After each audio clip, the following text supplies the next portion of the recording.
اليد التي لم يلمسها أحد، والعين التي لم ترى بشرا، والقلب الذي لم يرتجف يوما ولم يعرف طعم الحب منذ أكثر من 7,000 عام. ذلك القلب ارتجف اليوم، ارتجف حين التقت عينا بيلا بعيني بلاك وولف. بدأ قلب بيلا يخفق، لكن بشيء لم تعرفه من قبل، ربما لأنه أول رجل تراه في حياتها. أما بلاك وولف فقلبه المليء بالحقد على الشمسيين والصاخب كالبحار التي يجوبها. بدأت أمواجه تهدأ، وأخذ يشعر كأن نسيما لطيفا يمر فوق تلك الأمواج. كانت عينا بيلا تمتصان وعي بلاك وولف وإدراكه، وفجأة بدأ يرى في عينيها ماضيه. رأى طفلة في نحو 10 من عمرها تقول له: خذني معك يا أبي. فيرد عليها: حتى شقيقك الأكبر لم أخذه معي، فكيف آخذك أنت؟ تركت عند كل واحد منكما سلاحا من أسلحتي تدربا عليه جيدا، وفي المرة القادمة سآخذكما معي. ثم عاد بلاك وولف إلى واقعه مصدوما. كيف استطاع أن يرى كل ذلك في عينيها؟ أما بيلا فكانت قد ذهبت لتحضر له الطعام والشراب، وبقي هو جالسا في الكهف غارقا في أفكاره، يسأل نفسه: هل هذه الفتاة طبيعية أم أن هناك شيئا آخر فيها؟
وبعد برهة عادت بيلا تحمل الماء ومعه بيض بأشكال مختلفة. نظر بلاك وولف إلى البيوض باستغراب وقال: هذا شكل غريب. فقالت: الفواكه وحدها لا تكفي لتغذيتك، يجب أن تأكل البيض. قال لها: يبدو أن دجاجكم مختلف. فأجابت بهدوء: لا يوجد دجاج هنا. قال: إذن بط؟ قالت: لا، هذه بيضة بومة، أما هذه فبيضة غراب، وهذه بيضة لطائر يشبه اللقلق لكن لا أعرف اسمه، وهذه بيضة نسر. بقي بلاك وولف مصدوما وقال: أتمزحين معي؟ وكيف استطعت جلبها؟ وخاصة بيضة النسر؟ وقبل أن يكمل كلامه دخل دب إلى الكهف. في لحظة وضع بلاك وولف يده على سيفه وسحبه بينما بدأ الدب يكشر عن أنيابه، فصرخت بيلا بسرعة: لا تتقاتلا. ثم اقتربت من الدب ووضعت يدها على رأسه، وبدأت تتحدث معه بأصوات غريبة تشبه صوته. قالت له بهدوء: اهدأ. فهدأ. كان شكله غريبا، كأنه جثة دب تتحرك. وفجأة دخل ذئب نصفه أسود ونصفه فضي. ابتسمت له بيلا ورحبت به وتحدثت معه بلغة غريبة، فاقترب منها وبدأ يلعقها. ثم نظر الذئب نحو بلاك وولف وتقدم نحوه يشم رائحته قبل أن يخرج من الكهف ويطلق عواء عاليا.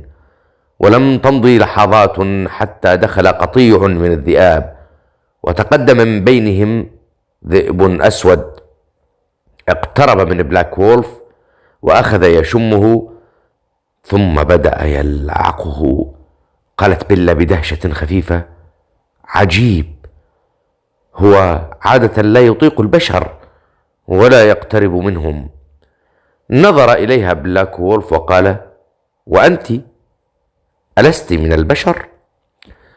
أجابت بعد تردد: لا أعلم. وفي تلك اللحظة هبط نسر على كتفها.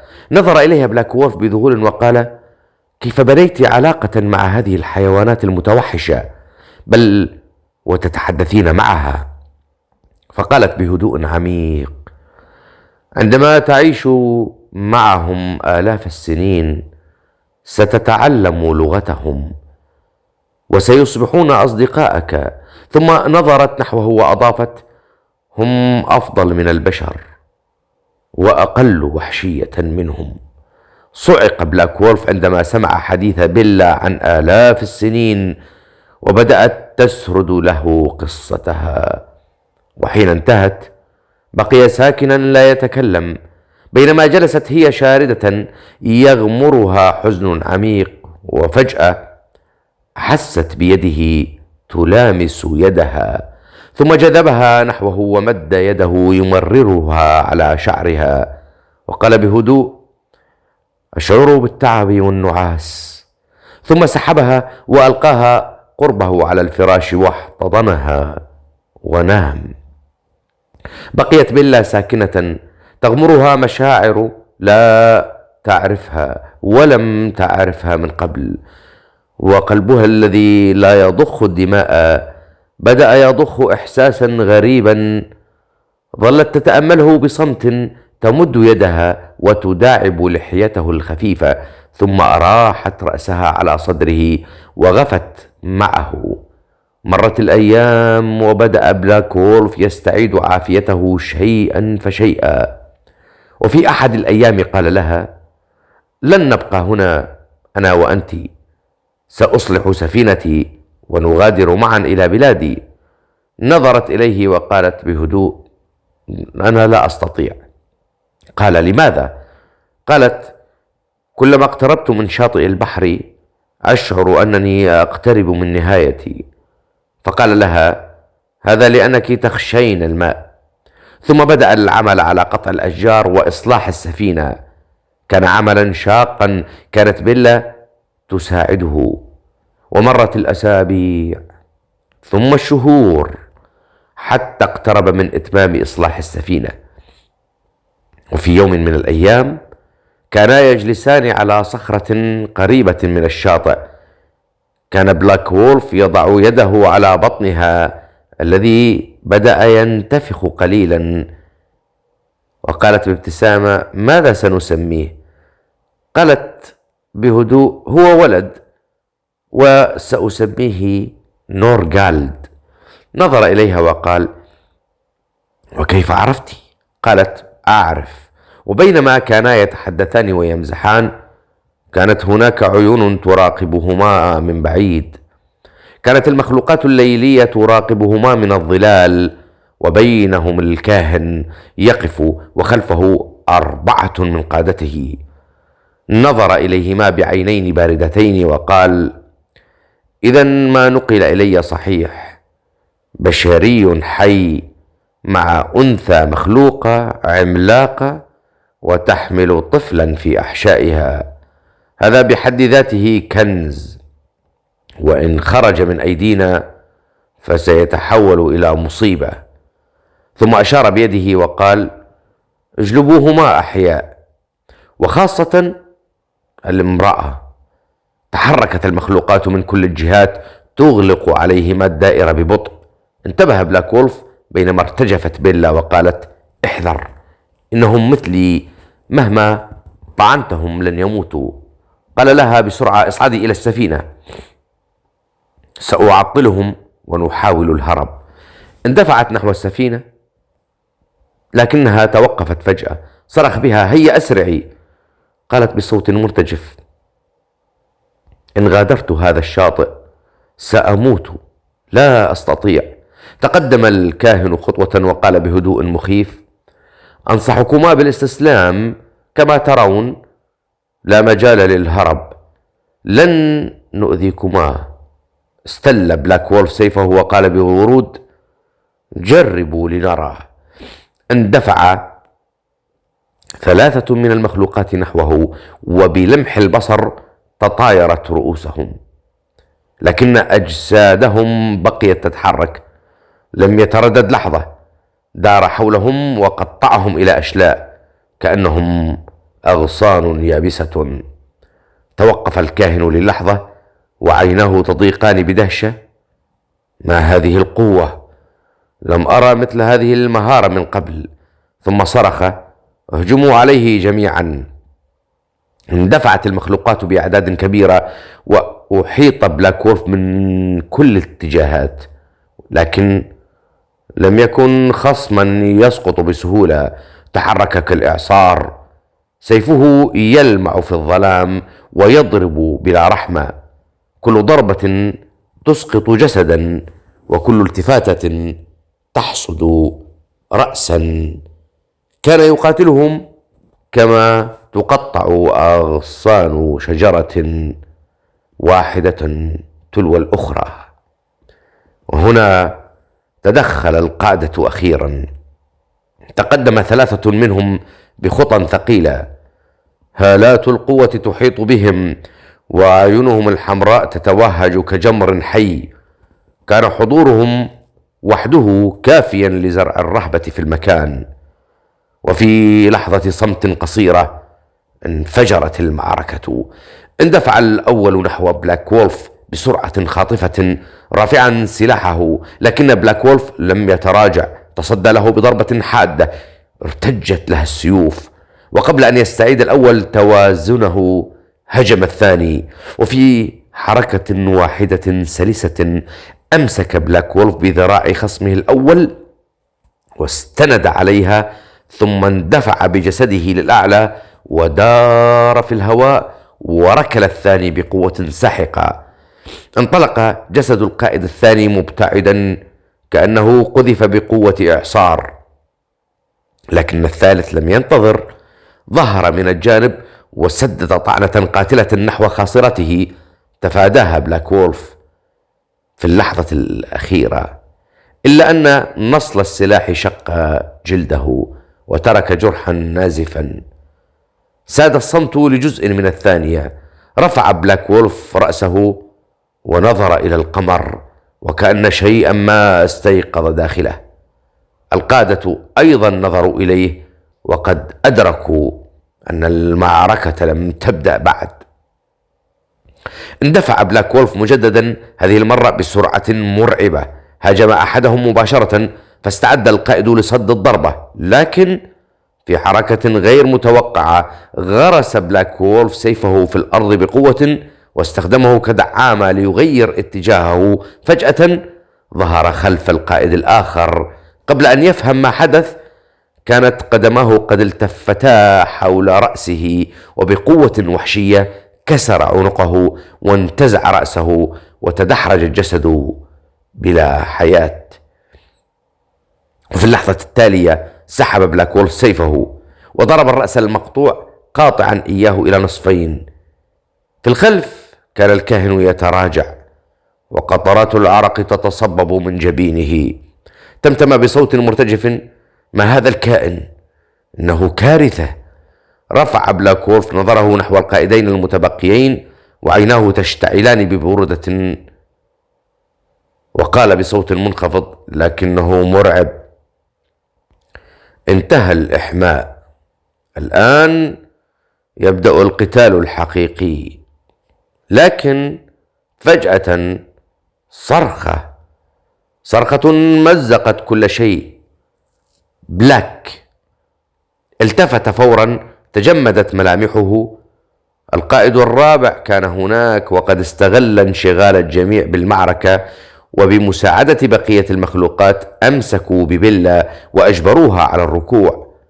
وضع السيف على عنقها يلامس جلدها بلطف مرعب. ابتسم الكاهن وقد استعاد ثقته: إن لم تستسلم سأجعلهم يقطعون رأسها أمامك. اقترب أكثر وهمس ببرود: وقبل ذلك سنبقر بطنها ونخرج طفلها من أحشائها. تجمد الزمن. اشتعلت عينا بلاك وولف بغضب لا يمكن احتوائه. قبض يده بقوة حتى نزف الدم منها، ثم قال بصوت مليء بالكراهية: لو كان سيفي وقلادتي معي لقتلتكم جميعا في لحظات. ساد صمت ثقيل، ثم ترك سيفه يسقط على الأرض بإرادته، وانقضت عليه المخلوقات فورا. قيدوه من كل جانب، ورغم ذلك لم يقاوم. كانت عيناه فقط على بيلا، وهكذا اقتادوهم معا نحو القلعة، نحو مصير مجهول، ونحو بداية شيء أسوأ بكثير. وفي أعالي الجبال حيث لا تصل الحياة ارتفعت القلعة السوداء كجسد ميت يتنفس الشر. جدرانها كانت تبتلع الضوء، وريح باردة تعوي بين ممراتها كأنها أرواح معذبة لا تجد خلاصا في أعماقها. كان كل من بيلا وبلاك وولف محتجزين، لكن ليس معا. زنزانتان وجداران من الظلام يفصلان بين روحين يشتعلان قلقا. في زنزانة بيلا جلست بيلا على الأرض الحجرية، يداها مقيدتان لكن عينيها لم تنكسرا. وقف الكاهن أمامها يتأملها كما لو كانت شيئا لا إنسانة. ابتسم ابتسامة باردة وقال: قبل أن تنجبي هذا الغول علينا أن نقيم الطقوس. اقترب ببطء، صوته يزداد خفوتا وخطورة: يجب أن ننتزع الطفل من رحمك، لكن ليس كطفل. توقفت أنفاس بيلا للحظة وأكمل: بل ككائن تابع لنا. دار حولها وكأنه يرسم قدرها بكلماته: سنأخذك إلى جبال الجنوب قرب النهر الأسود، قرب نهر القمر، حيث هناك الأرض مشبعة باللعنة. سنقيم الطقوس. ثم رفع نظره وكأنه يرى المستقبل: وسيولد ضخما أقوى من أي غول عرفه هذا العالم. استدار فجأة وصوته عاد قاسيا: جهزوا مركبا ضخما لعبور النهر. ضاعفوا الحراسة، لن أخاطر بهذه الفرصة. ثم غادر. أما في زنزانة بلاك وولف فتح الباب الحديدي بصرير ثقيل. دخل الكاهن. وقف بلاك وولف في الظل مقيدا، لكن حضوره وحده كان كافيا ليملأ المكان تهديدا. نظر إليه الكاهن مطولا ثم قال: أما أنت؟ ابتسم ابتسامة مشوهة: أنت كنز. لم يتحرك بلاك وولف. قوتك، دمك شيء نادر، لن نضيع ذلك. اقترب أكثر وهمس: سنستخدمك لتلقيح مخلوقاتنا. ساد صمت قاتل، وسينجبن غيلانا أقوى من أي وقت مضى. رفع بلاك وولف عيناه ببطء، غضب صامت أخطر من الصراخ. قال الكاهن فجأة: لكن لدي عرض لك. مال برأسه قليلا وقال: لدي مهمة. توقف لحظة ثم أضاف بابتسامة: ستعجبك. وانفجر ضاحكا. قطع صوته صوت بلاك وولف هادئا لكنه جاء حادا كالنصل، وقال: أريد أن أرى زوجتي. توقفت ضحكة الكاهن، نظر إليه ببرود ثم قال: لدينا عمل معها. اقترب خطوة وعيناه تضيقان: وبعد أن ننتهي سنقرر إن كنا سنسمح لك برؤيتها. أغلق الباب بقوة. عاد الصمت، لكن هذه المرة لم يكن صمتا، بل كان هدوء ما قبل الانفجار. مرت لحظات ثقيلة حتى قطع الصمت بصوت أقدام تقترب. ظهر أحد المخلوقات عند الكاهن وانحنى قائلا: لقد أرسلنا الخبر إلى الكاهنة، المركب يجهز ونحن على استعداد. لم يتردد الكاهن: إذن خذوها. فتحت الزنزانة، سحبت بيلا مكبلة، خطواتها متعثرة وصوتها يرتجف وهي تهمس: دعوني أرجوكم. لكن توسلها لم يجد آذانا. في الجهة الأخرى خلف القضبان انفجر صوت بلاك وولف: اتركوها أيها الأوغاد. اهتزت الزنزانة مع صراخه، لكن لم يلتفت أحد. اقتادوها عبر الممرات المظلمة حتى خرجوا من القلعة متجهين نحو المعبد القابع فوق السهول، ومن هناك هبطوا نحو النهر. كان القارب ضخما كأنه صنع لنقل جيش لا بشر. وضعت فيه بيلا بالقوة وسط صرير الخشب وصوت الماء الثقيل. بدأت الرحلة إلى الضفة الجنوبية.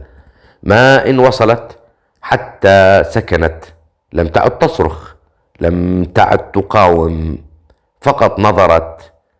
هذه الأرض موطنها، الأرض التي فارقتها منذ آلاف السنين، لكنها لم تعد كما كانت. كل شيء بدا أضخم، أكثر قساوة، وكأن الزمن هنا لم يمر بل توحش. انزلقت دمعة لكنها لم تكتمل، كأن حتى البكاء لم يعد مسموحا. اقتادوها نحو جبال الهلاك لكنهم لم يتوغلوا عميقا، توقفوا عند الحافة، هناك حيث يبدأ الخطر الحقيقي. انتشرت المخلوقات للحراسة، أعينهم تمسح الأفق. أحدهم تمتم: انتبهوا، الوحوش الضخمة قد تظهر في أي لحظة. آخر أجاب ببرود: الغيلان لا تأتي إلى هنا، لكن هذا لا يجعل المكان آمنا. أجبرت بيلا على الاستلقاء. الأرض كانت باردة قاسية. رسموا نجمة خماسية ضخمة بدم أسود، وضعوها في مركزها. تقدم الكاهن وفي يده نصل رفيع، ثم نظر إلى بطنها، ثم بدأ: شقوق صغيرة على شكل نجمة خماسية، جروح محسوبة بلا دم. بدأ يتمتم بلغات قديمة كأنها تستدعى من أعماق العدم. الهواء ثقل، الأرض اهتزت بخفة.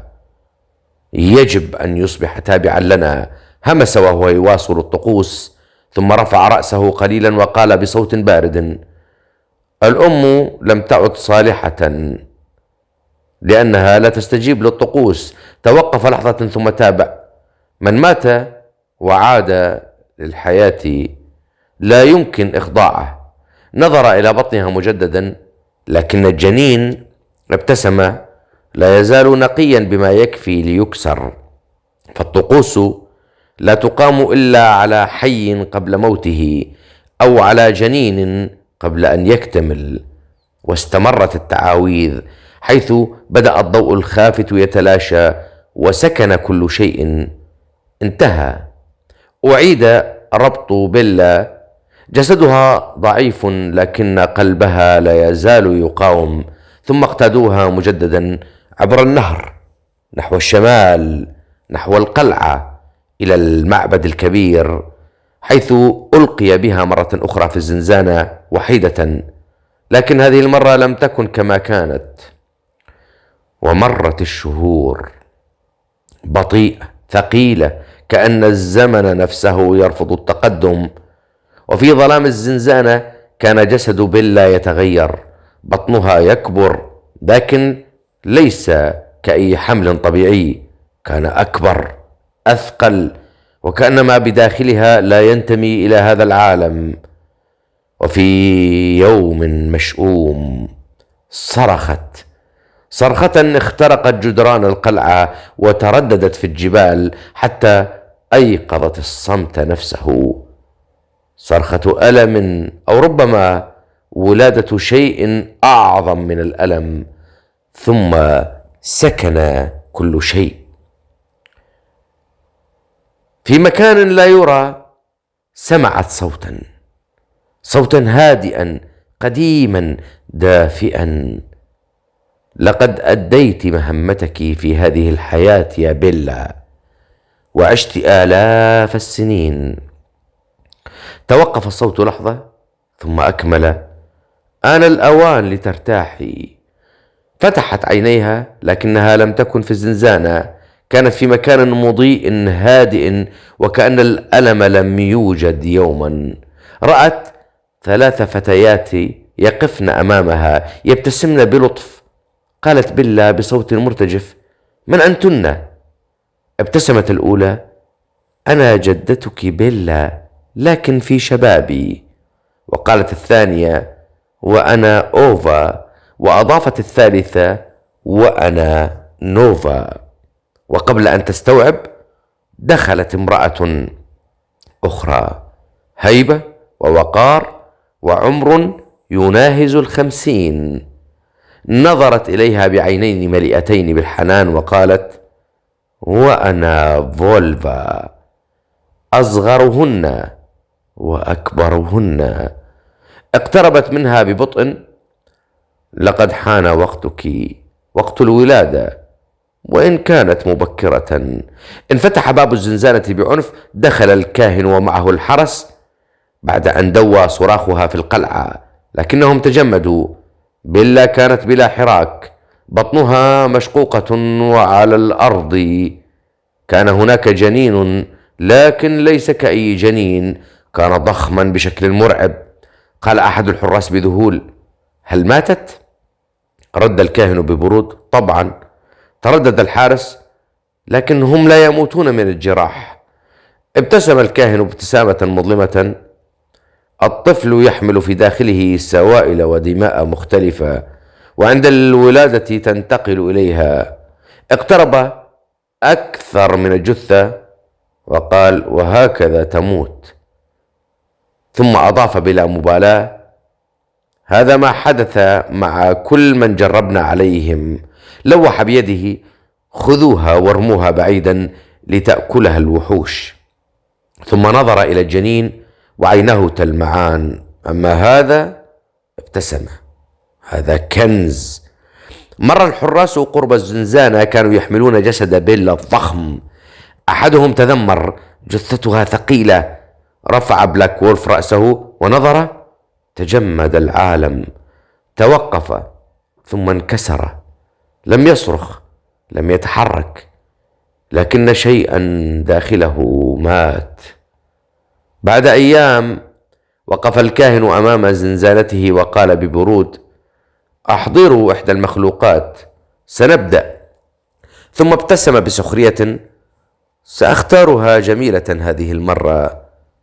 أحضرت فتاة مخلوقة، لكنها كانت ترتجف كإنسانة. قال بلاك وولف بهدوء: فكوا قيودها. ضحك الكاهن وقال: أتريد أن نفك قيودك يا بلاك وولف؟ حسن، ولكن لا حاجة لك بيديك. رد بلاك: لا متعة وأنا مقيد. فكر الكاهن قليلا ثم قال: حسنا، لكن أبقوا قدمه مربوطة. دخلت المخلوقة وأغلق الباب. نظر إليها بلاك وولف، كانت خائفة مرتبكة.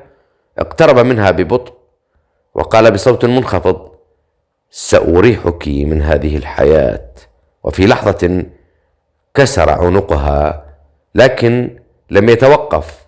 بقسوة ووحشية مزق جسدها، استخرج عظما كسره، حوله إلى نصل حاد. بعد لحظات دخل أحد الحراس مذعورا: سيدي، هناك مصيبة. دخل الكاهن وتجمد، الجسد الممزق، الدماء، وبلاك وولف جالس في الظل يحمل العظم. قال الكاهن بسخرية متوترة: هل ستقاتلنا بعظم؟ رفع بلاك وولف رأسه وابتسم ابتسامة خالية من الحياة وقال: لا، سأقهركم بهذا العظم. وفي لحظة خاطفة غرس العظم في قلبه. صرخ الكاهن: لا تدعوه يموت. لكنه كان قد سقط، والدماء تنساب من جسده والحياة تنسحب ببطء. لم يكن هروبا ولم يكن ضعفا، بل كان اختيارا. اختار الموت بعد أن رأى نهاية بيلا. ومرت الأيام ثم الشهور، والطفل لم يكن طفلا. في قاعات القلعة السوداء كان يكبر بسرعة غير طبيعية. جسده يزداد حجما، وعيناه تحملان شيئا أقدم من عمره.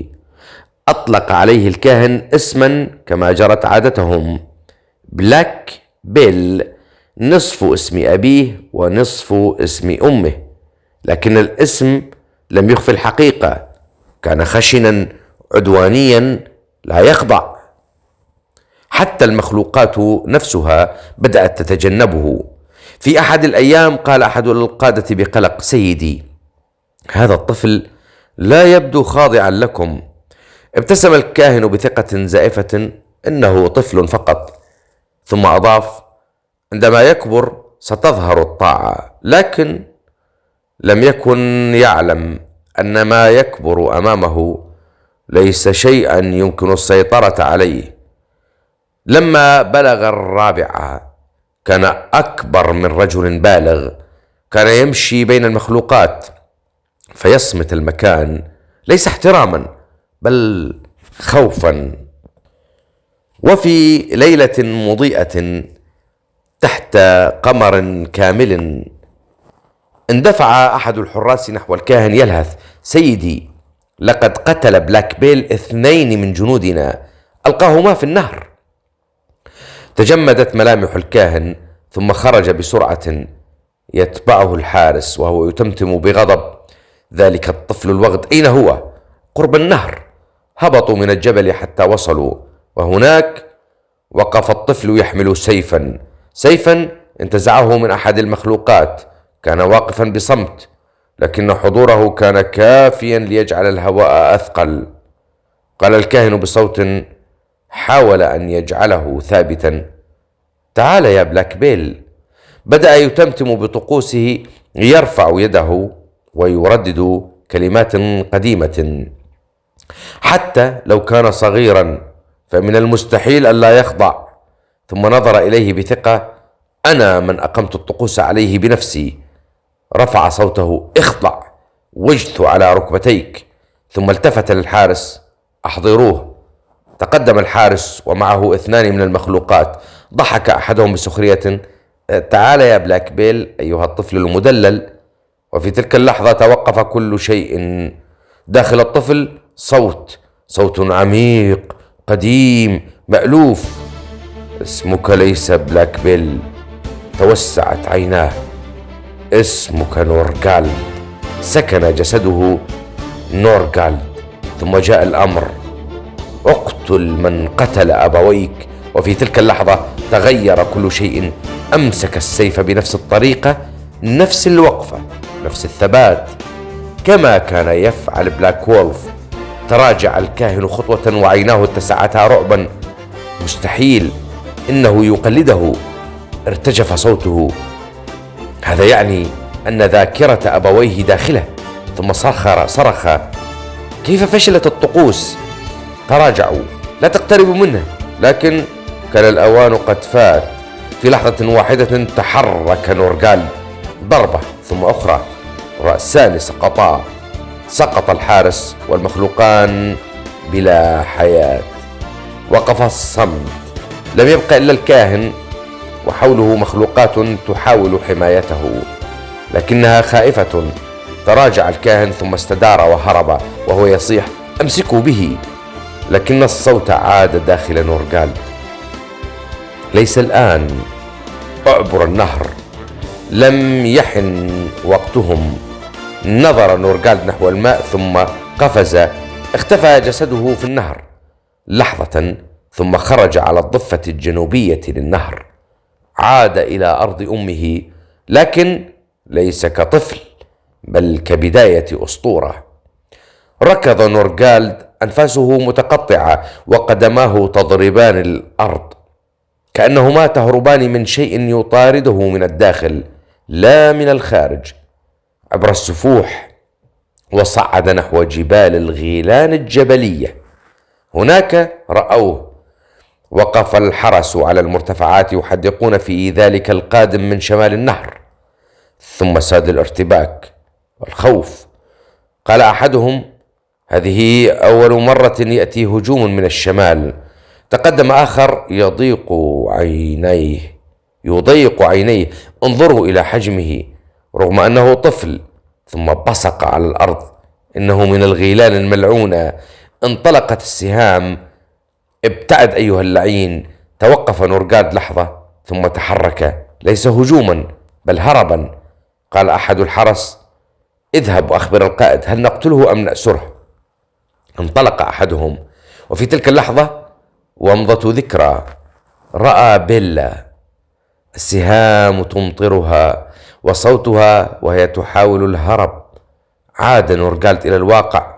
وقف قلبه لحظة ثم ركض أسرع. صرخ أحدهم: انظروا إنه يهرب، الحقوه. انطلق أحد الغيلان خلفه، كان أضخم منه بمرة وخطواته تهز الأرض. توقف أيها الطفل اللعين. أمسكه من كتفه بعنف. استدار نورغالد، دفعه، لكن الرجل رفع يده ولطمه وسقط نورغالد أرضا من بعيد. كان الجنود يضحكون: هيا اهزمه أيها الطفل. ووقف الرجل وسحب هراوته الضخمة وقال: سأؤدبك أيها اللعين. أما نورغالد فلم يقل شيئا إلا كلمة واحدة: نولغان. ثم كررها: نولغان. اندفع الرجل بجسده الثقيل ورفع هراوته ليحطم كل شيء، لكن نورغالد تصدى. توقف الزمن للحظة. اتسعت عينا الرجل. ما هذه القوة؟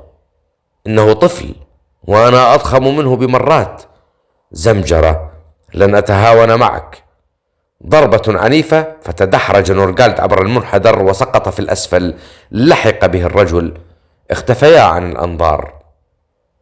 في الأعلى استمر الجنود بالضحك ينتظرون النهاية، لكن مرت لحظات ثم طال الانتظار. قال أحدهم: ما الذي يحدث؟ نزل ليتفقد الأمر ثم تجمد. جسد رفيقه كان ممزقا إلى أشلاء، الدم في كل مكان، لكن الطفل اختفى. ارتجف صوته: مستحيل، لا يمكن لطفل أن يفعل هذا. في مكان آخر كان نورغالد يركض مجددا. اتجه نحو جبال القمريين، لكنهم لم ينتظروه. ما إن رأوه أمطروه بالسهام: ابقى بعيدا، أنت لست منا. أصيب. الدم بدأ ينزف من جسده، لكنه لم يتوقف. ركض يجر جراحه، وألم آخر أعمق من السهام، همس بداخله وهو يهمس نولغان. ثم تغير صوته: ما فعلوه؟ توقف للحظة وعيناه امتلأتا بغضب خام.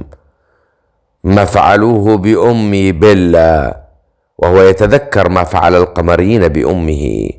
ثم ركض مجددا وحيدا بين قبائل لا تقبله وعالم لا ينتمي إليه، واستمر نورغالد في السير، لا هدف لا وجهة، فقط قدماه تقودانه، حتى وصل إلى أعماق الغابات حيث تسكن القبائل الهجينة. وقبل أن يبلغ مدينتهم توقف. مجموعة منهم كانت هناك، رحلة صيد. في المقدمة الأميرة، وخلفها ولداها مولدر وكيرما، أميران، لكن ملامحهما لا تزال تحمل بقايا الطفولة. وما إن لمحوه من بعيد تأهب الحرس، أحاطوا بالأميرة والأميرين فورا. تقدم قائد الحرس، كان ضخما بشكل مهول، جسده وحده يكفي لزرع الرهبة. تأمل نورغالد مطولا ثم قال: هيئته تشبه غيلان الجبال. توقف، لكن طفل؟ ضاقت عيناه، حتى أطفالنا ليست بضخامته. اقترب خطوة. أنت أيها الطفل. نظر إلى جراحه. ما هذه الحالة المزرية؟ ومن أين أتيت؟ رفع نورغالد رأسه ببطء وقال كلمته الوحيدة: نولغان. زمجر القائد: من أين أتيت؟ أشار نورغالد نحو الشمال، نحو ما وراء النهر. ساد الصمت ثم الذعر. ماذا؟ من الشمال؟ من الغيلان الملعونة؟ كيف عبر النهر؟ تنفس القائد بعمق ثم قال ببرود: سامحني أيها الطفل، واستل سيفه. لكن أمثالك لا ينبغي أن يعيشوا. التفت نحو الأميرة وقال لها: أديري وجهك أنت والأطفال، لا أريدهم أن يروا مشهد قتل طفل. مدت يدها لتغطي أعينها، لكن كيرما ومولدر رفضا. وفي لحظة هجم القائد، ضرب ضربة قاتلة نحو عنق نورغالد، لكن اختفى. قفز إلى الخلف بخفة. نولغان. توقف القائد وعيناه تتسعان. تحرك وناور كفرسان. هل هذه صدفة؟ اندفع مجددا، لكن في تلك اللحظة أشرق القمر، انسكب ضوءه على جسد نورغالد. رفع رأسه، أغمض عينيه واستنشق الضوء كأنه يتغذى عليه، ثم تحرك بسرعة خاطفة، انخفض تحت ذراع القائد وشق ساقه بضربة دقيقة، ثم ظهر خلفه وقفز وركل بقوة، فسقط القائد أرضا. وتقدم نورغالد نحو الأميرة وطفليها، لكن الحرس شكلوا جدارا أمامه. تراجعي يا سيدتي، هذا ليس طفلا، إنه شيء ملعون. لكن كيرما ابتسمت وقالت بإعجاب رائع. نهض القائد والغضب يغلي في عروقه. رفع سيفه: لن أتهاون معك هذه المرة. اندفع، تصادم الاثنان، لكن قوة القائد كانت هائلة، فطرح نورغالد بعيدا وارتطم بشجرة وسقط، والدم سال من أنفه. رفع رأسه وعيناه تشتعلان. نولغان. اندفع القائد لينهي الأمر، لكن توقف. صوت واحد أوقف كل شيء. استداروا. الملك حاكم الغيلان الهجينة وفارسهم الأعظم تقدم بخطى هادئة، لكن حضوره أثقل من الجبال. نظر إلى القائد: أتريد أن تقتل طفلا؟ ما هذه الرجولة؟ خفض القائد رأسه: سيدي، إنه خطير، لقد جرحني. ثم أضاف: وهو من الشمال. نظر الملك نحو نورغالد بعينين مليئتين بالحيرة. وفي تلك اللحظة تقدمت كيرما ابنة الملك. أبي، أرجوك لا تدعه يقتله. أشارت إلى نورغالد: انظر إليه، إنه مسكين. ساد الصمت. تقدم القائد ببطء نحو نورغالد، وفي تلك اللحظة أغمد نورغالد سيفه، فتوقف القائد، دهشة واضحة على وجهه. مذهل، إنه يقرأ النوايا. كيف استشعر أن لا نية لي بقتله؟ تنفس ببطء ثم قال: اسمع أيها الطفل، لا يمكننا السماح لك بالبقاء هنا. هذا ينطبق على غيلان الجبال والقمريين وكل القبائل. ثم أشار نحو الأفق: انظر إلى السلاسل ال5، أماكن لا يسكنها أحد منا، فقط الوحوش. نظر إليه بجدية: اذهب، اعثر على حياتك هناك.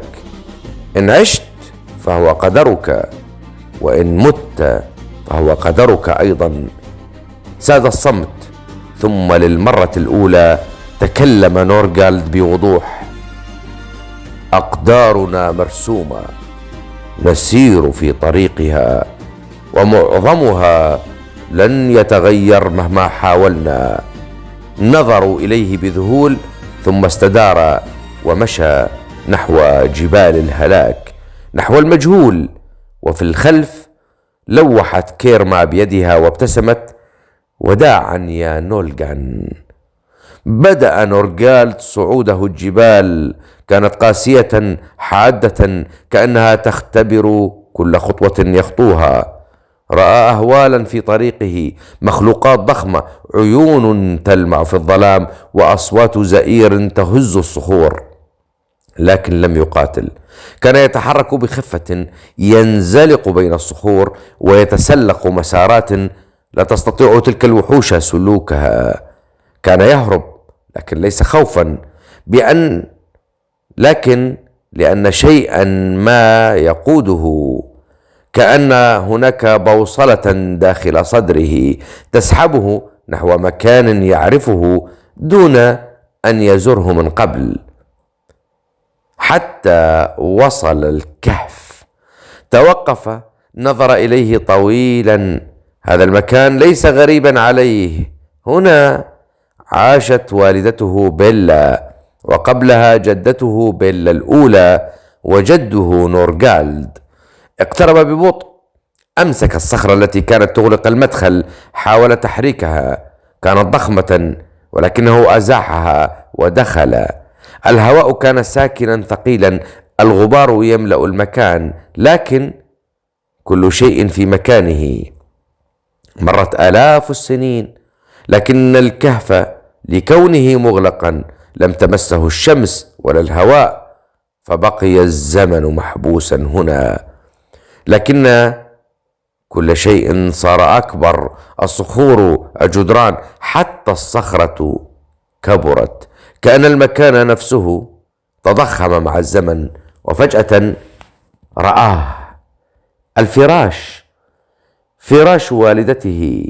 اقترب، جلس عليه، فتطاير الغبار يرقص في الهواء، كأنه يستقبل عودة من غاب طويلا. لكن شيئا آخر شد انتباهه: دمية كبيرة. تلك الدمية التي كانت لوالدته، والتي ورثتها عن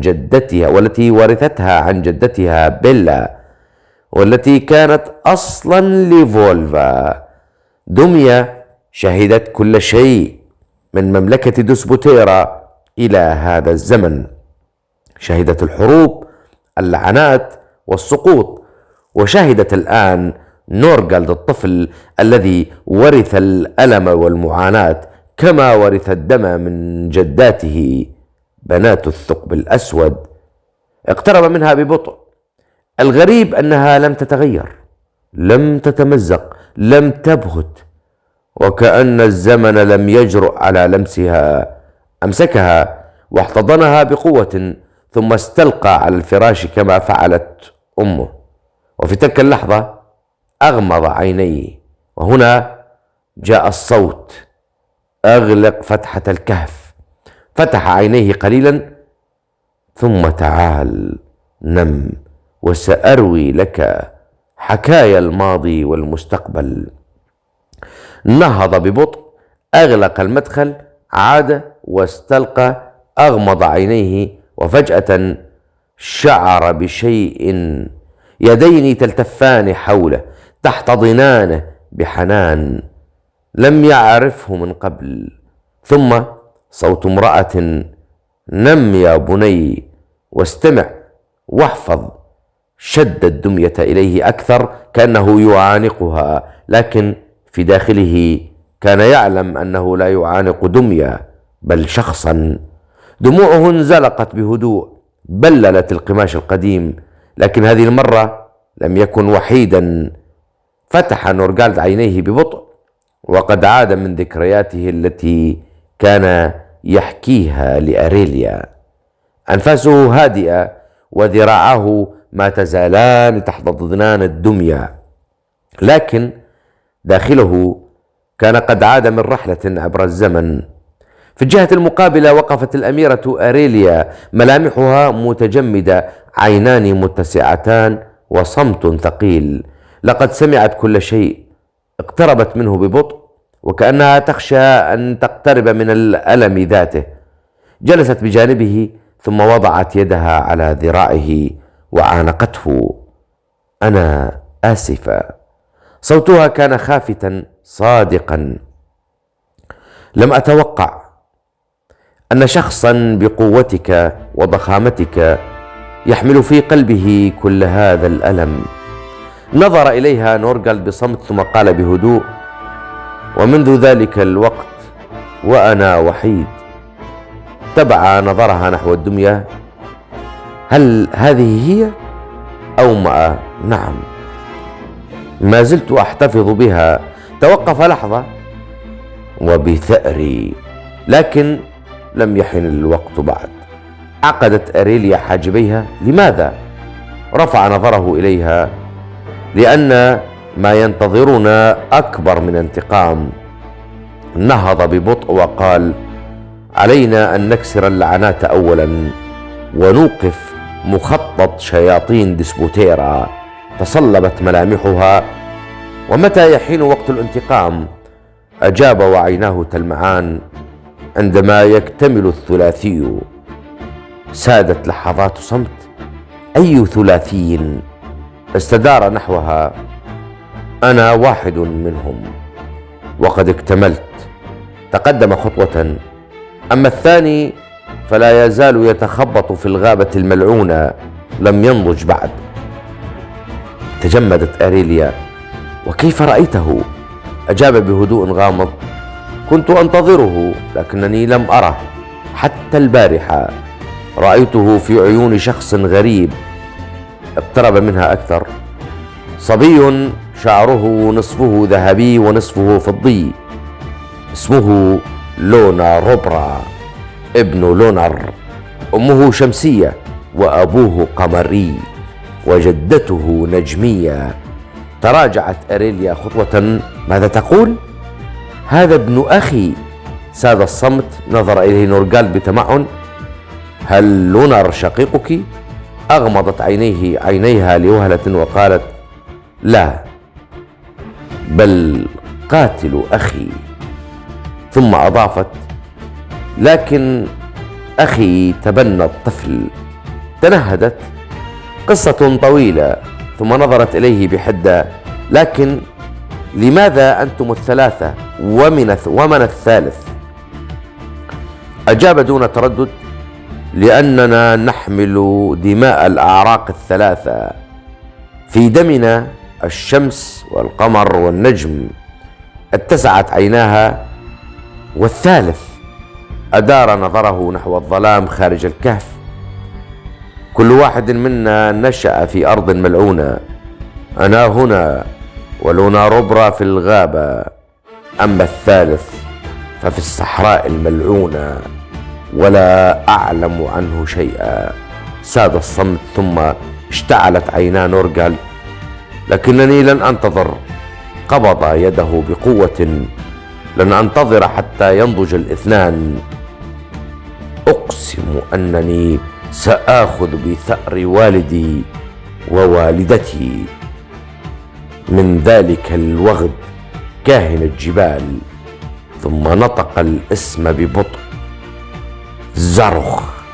سكن الهواء وكأن الاسم وحده يكفي لإيقاظ اللعنة من جديد. وإلى هنا تنتهي أحداث هذا الفصل، لنعلم الفصل القادم الذي سيجري من أحداث.